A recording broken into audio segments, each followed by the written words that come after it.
anybody else play me in this industry. Just Yeah. not gonna. Now, you and I met in 1997. Right. And at the time when I met you, you were writing. I remember the very first night that we had met, I came to your house. Mm-hmm. And you were writing a song, if I'm not mistaken, it was All the Pain I Feel Inside. Ah. Yeah. Yeah. Reason why I remember, because I remade the record for one of my albums. Oh. Back in 04. You know what I mean?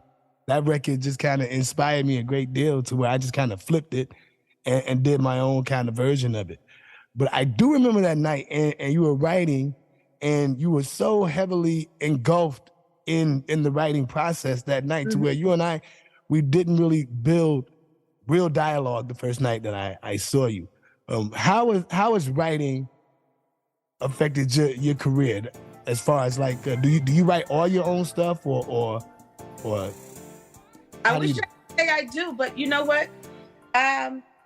No, the first song that I put out, Real Love, I did write Real Love, which you'll find on all platforms. Real Love is out, and the video is also on YouTube. The first song, yes, I did write. The second song, actually the next two songs that are about to be released, one of them, which is being re-released, I'm sorry, I know it's a little confusing, but we had a little issue with production, and I asked them to pull it back, and so we're looking at it again, making sure it's right this time before we re-release, which was I Can't Get Enough. You've heard it, you know, and my songs are, you know, they're my babies. I didn't write I Can't Get Enough. I actually hired a writer, a very, very cool writer, very nice with her pen, Danielle Carr. Shout out to Danielle Carr Music. And she wrote I Can't Get Enough, and she also wrote Say Please, which is coming out in February on my birthday. Do you still have ideas come to you to write? Because I know for me, sometimes I struggle. I struggle with yeah, no, actually, you know, crazy enough, I get ideas, like I could be watching a commercial and you know, somebody will say something and I'm just like, oh, cotton makes you feel good. The cotton, you know, and it's just like from that, it's like, it just goes from that point. And it's like, you know, I get ideas from everywhere. And I mean, literally my phone is just, that's my recorder. You know, I do everything from my phone. Yeah. So you said that you hired a writer. Does that mean, like, did you bring a song concept to her, or did she bring the lyrics to you? I did. I bought the concept. So what happened was I emailed her just some different ideas that I had. And I said, look, I want to challenge myself, and I want to try some things different. I said, if I write this myself, because I kind of knew, like I knew the topic, and I wanted it to follow what I did with Real Love, but I wanted to take it to the next level. So when we came up with I Can't Get Enough, and I told her, I was like, it's I Can't Get Enough. And she was like, you know, and she kind of gave me a mix. You'll hear the song eventually and you'll hear what I'm saying. So she kind of gave me a mixture of Betty Wright meets Beyonce. I guess that's a good way to describe it. Yes, I can get with that. I can co-sign that. Yeah, it was dope, because it's like, okay, it's like I definitely am challenged. I'm definitely challenged in this, definitely. So, but it was a lot of fun. It was definitely a lot of fun. So when you get lyrics from an artist and you go to the studio, do you ever? I'm not a musician, so I don't know what boundaries would be crossed. But if you went into the studio and said this doesn't work, and you change stuff, does that become the norm, or do you try to stick to the lyrics they provided? Well, you know, the thing is, being a writer, if something doesn't feel right, I always have the final determination as to what I'm going to keep, if I'm going to change something, tweak it. I think every writer knows that, when an artist takes the song and we paid what we paid. First of all, let's just be clear, we paid her, Mm-hmm. right? And then she gets her Her splits. yeah, she gets her splits. Yeah. So thank you, because it's like I'm so nervous, guys.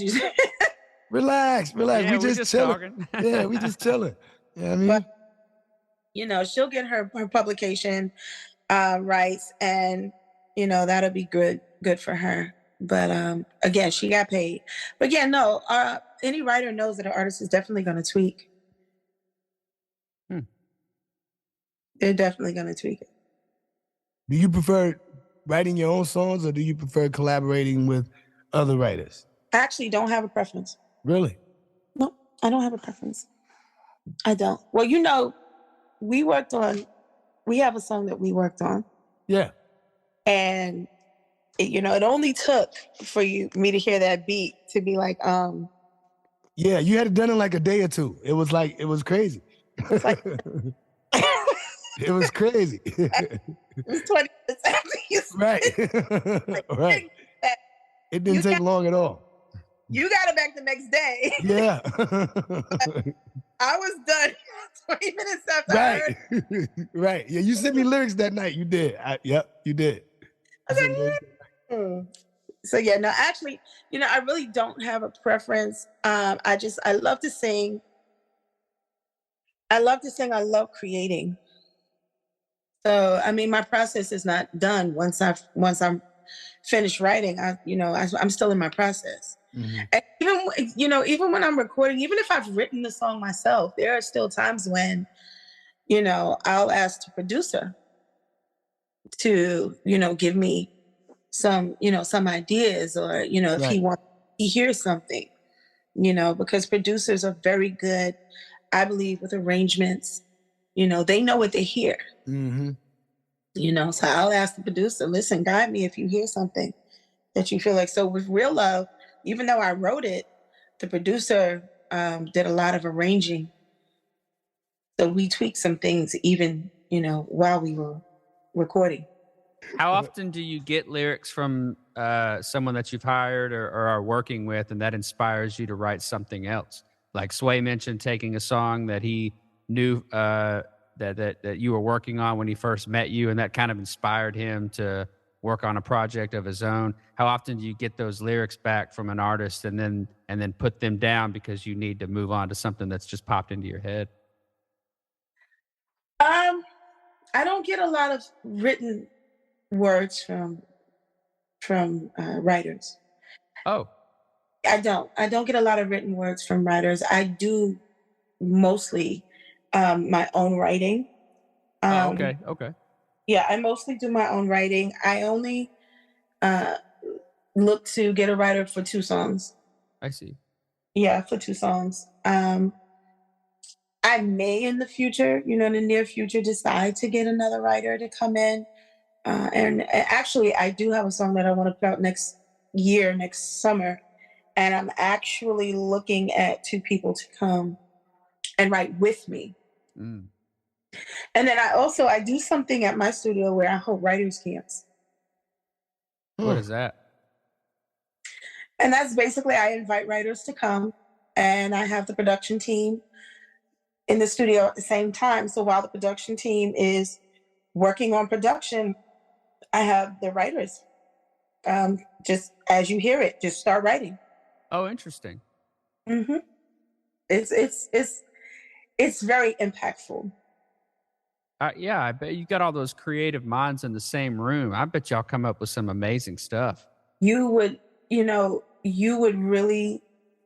We have so much fun. I mean, we laugh. This person is coming up with this idea, and then, they'll go into the booth and they'll record it, and then the next person's right on top of them, and it might even just been one line. They may only have come up with like one line or a couple of bars, or maybe even a hook, Mm-hmm. and the person is already writing the verse or or onto the bridge, and then so we just have a great time. We have a great time. It feels like a party. It really feels like a party, but we just have so much fun doing it. I bet everybody feeding off of each other and Yes, yes. And it makes you a better writer, because it's a lot of people, they get stuck in their own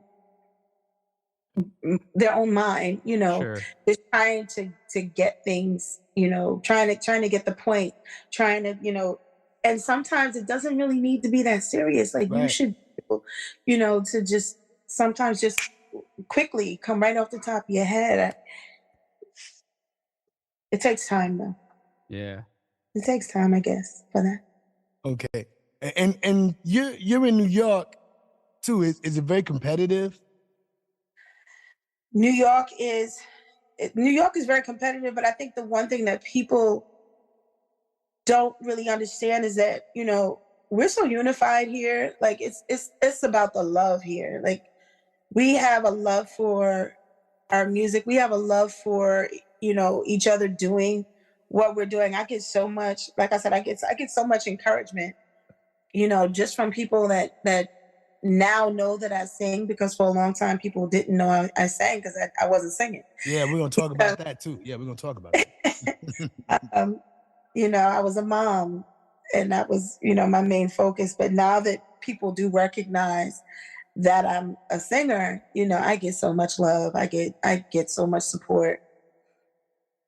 And that was my experience in New York too. It was like you could literally be on the same record with someone that you couldn't stand. Yes, because again, I'm serious. it's not about you as the person. It's not about me, the person. We can have our oughts, we can have our issues, but we're gonna make this music work. Yep. We're gonna put it down on the lines, you know what I mean? And we're gonna make a hit. Yep. I experienced that so much in New York, where people didn't really vibe together on a personal level, but they came together for the greater good. I think that's why I got the term I use all the time: sacrifice yourself for the sake of the record. You know what I mean? Let your ego go to get the record done. Because that's what I picked up. Those are the best. Those are the best records. If you look back to was it The Girl Is Mine with Michael Jackson and Paul McCartney. They have you out there. Yeah, you got it right. Michael Jackson and Paul McCartney, we know that they had their issues. Right. We found out, actually much later, we found out, that they had some issues, and but they pulled off The Girl Is Mine. And then oddly enough, that years later, here go Monica and Brandy, who, even though each of them had their personality issues, or whatever we heard about in the media, they still went and did The Boy Is Mine, and and pulled it off, and a classic. Yeah, and that's the vibe that I felt when I was in Westchester too. Is that it just, when it comes to the music, none of the shit that happens outside of making records matters at the end of the day. You want to get the song done. At the end of the day, I'm a part of a film company. It's the peanut butter magic.